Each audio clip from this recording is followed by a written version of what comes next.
Hey everyone, thanks for joining us for this deep dive. Today we're going to be looking at something that could really shake things up in the 2024 election. Oh, yeah. We're talking about the influence of billionaires and their tech empires and all that. So buckle up for this one because it's going to be a wild ride. Yeah, it's wild for sure. We've got these two episodes from the Glee podcast, Okay. hosted by Josh Montgomery, and he goes into some potential concerns about Elon Musk and Donald Trump and the role of AI in the election. Oh man. Okay, so right off the bat, something that jumped out at me was this report about Elon Musk and Trump's America PACs.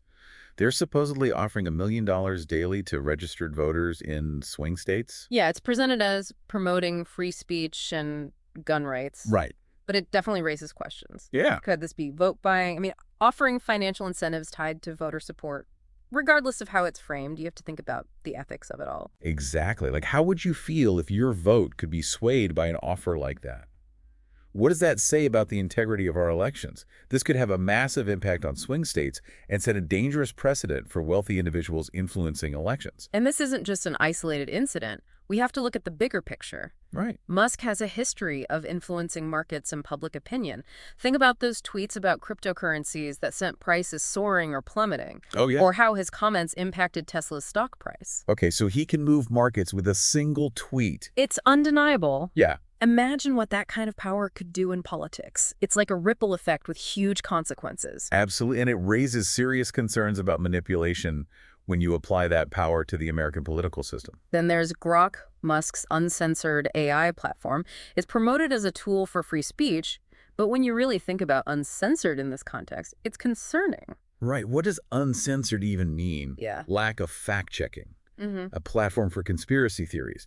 The potential for manipulating the narrative is huge. Montgomery even compares it to the Cambridge Analytica scandal. Wow. He's suggesting AI manipulation could be even more insidious than what we've seen before. Yeah, that's what's fascinating here. The way AI manipulation differs from past scandals is the level of sophistication and scale. It can generate personalized content perfectly tailored to exploit individual biases. It's manipulation on steroids. Okay, so let me get this straight. We've got concerns about vote buying, a tech titan with a history of swaying public opinion, and an uncensored AI platform that could spread misinformation. It's starting to feel a little dystopian, don't you think? It's definitely a lot to process, but the first step is awareness. The more we understand these potential threats, the better equipped we'll be to recognize and resist them. Here's the thing that gets me. It seems like Musk's own viewpoints are driving a lot of this. Montgomery points out how Musk aligns with certain libertarian and conservative views, especially on free speech. And he suggests that Grok's capabilities could be used to support Trump's campaign. That's where things get really troubling. If Grok is being used to support a specific candidate, we need to be wary of potential bias in the information it generates. Imagine AI targeting specific voter demographics with tailored messaging, shaping their perceptions and ultimately influencing their votes. It's a chilling thought. It's all happening under this banner of free speech. It's like they're using that term to justify spreading misinformation and harmful rhetoric. Right. Like, how do we balance open discourse, which is obviously crucial in a democracy, with protecting ourselves from deliberate falsehoods and manipulation? I mean, Exactly. It's a tough question.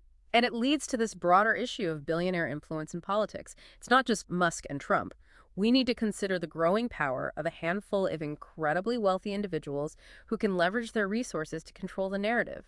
Is this what democracy is supposed to look like? it's insane to think about the level of power they have. Yeah. It makes you wonder if American democracy is truly of the people anymore, or if it's become a system where the wealthiest have all the say. It's a question we can't ignore. The influence of wealth creates an uneven playing field where access and influence are concentrated among the elite. It challenges the very foundation of democratic principles. And it's not just about money.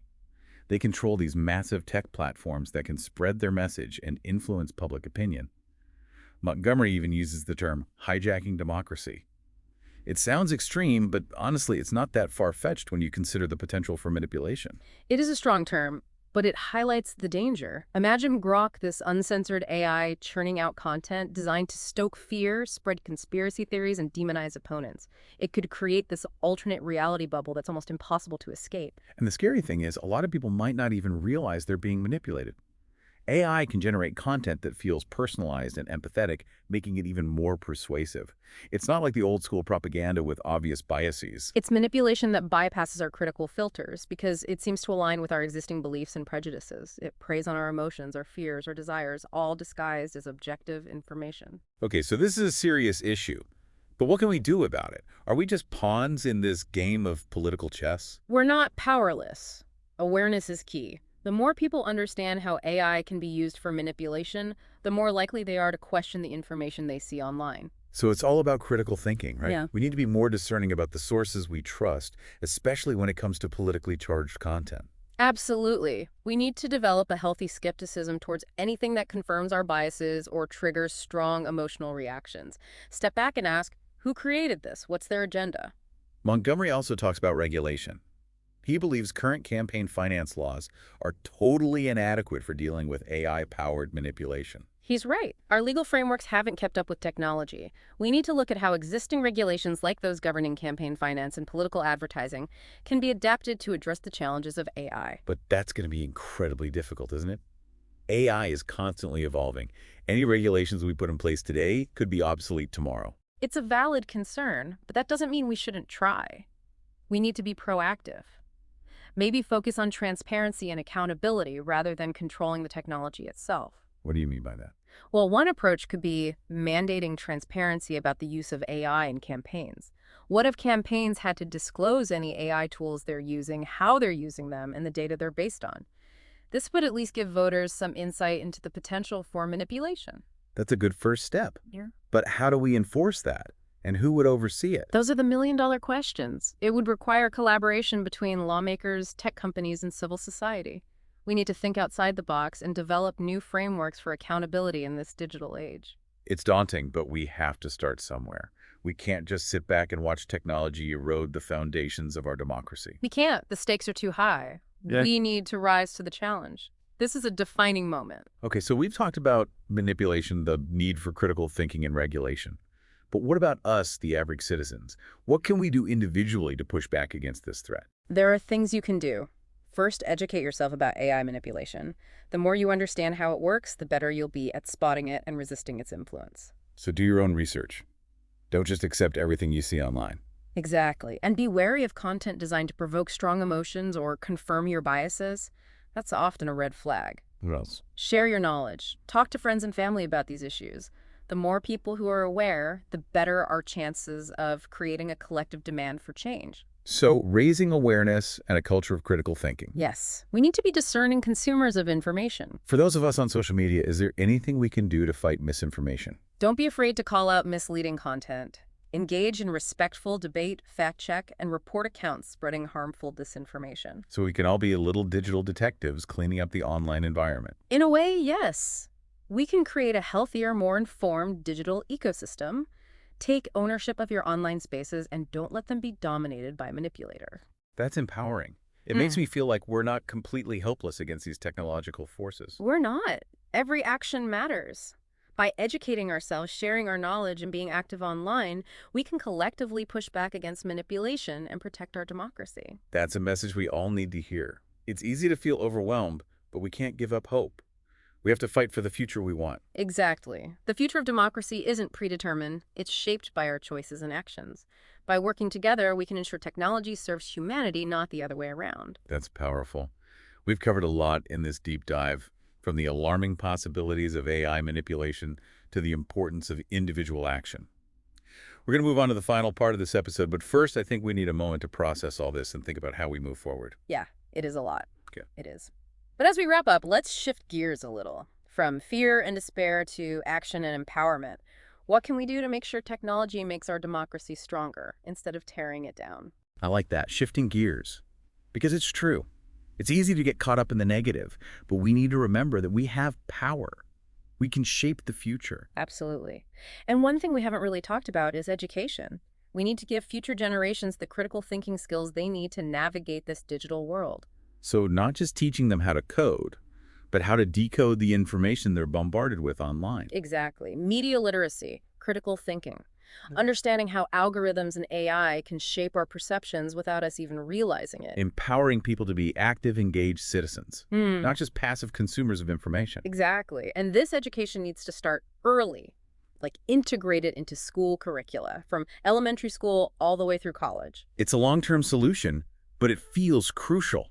We can't just keep reacting to technology. We need to anticipate the challenges and prepare future generations to face them head-on. Absolutely. And along with education, we need to think about how we can encourage the development of ethical AI. What do you mean by ethical AI? Well, right now, the focus seems to be on developing the most powerful AI regardless of the consequences. We need to shift the focus from power to responsibility. How do we encourage the creation of AI systems that are transparent, accountable, and aligned with human values? That sounds like a huge challenge. It feels like it would require a massive collaboration between governments, tech companies, and researchers. It will. But we've seen this kind of collaboration before on issues like climate change and nuclear proliferation. The threat posed by AI is just as significant and requires that same level of global cooperation. So we need to start thinking about AI not just as a tool for profit or power, Yeah.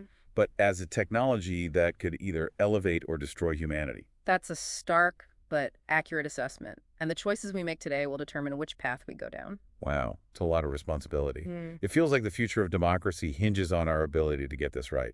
It does. But I believe we have the capacity to rise to the challenge. Throughout history, humans have faced existential threats and found ways to overcome them.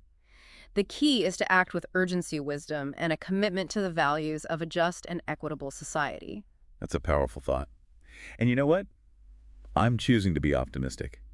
We're having this conversation right now. We're engaging with these complex issues, asking tough questions and seeking solutions. It is a sign of hope, and the more people who join this conversation, the better our chances of navigating these uncharted waters successfully. We need diverse perspectives, informed debate, and a willingness to challenge the status quo. So what's the takeaway for our listeners today? What can they do to contribute to this collective effort? Stay informed, stay engaged, and stay hopeful. Don't be afraid to question the information you see online. Demand transparency from those in power, and use your voice to advocate for a future where technology serves humanity. Those are words to live by. We've covered a lot of ground in this deep dive, and there are no easy answers. But by working together, embracing informed optimism, we can harness the power of technology for good and ensure that democracy thrives in the digital age. It's a vision worth striving for. And remember, the future isn't something that happens to us, it's something we create together. Thanks for joining us on this deep dive. Stay curious, stay critical, and stay engaged. Until next time, keep asking the tough questions and keep pushing for a better tomorrow.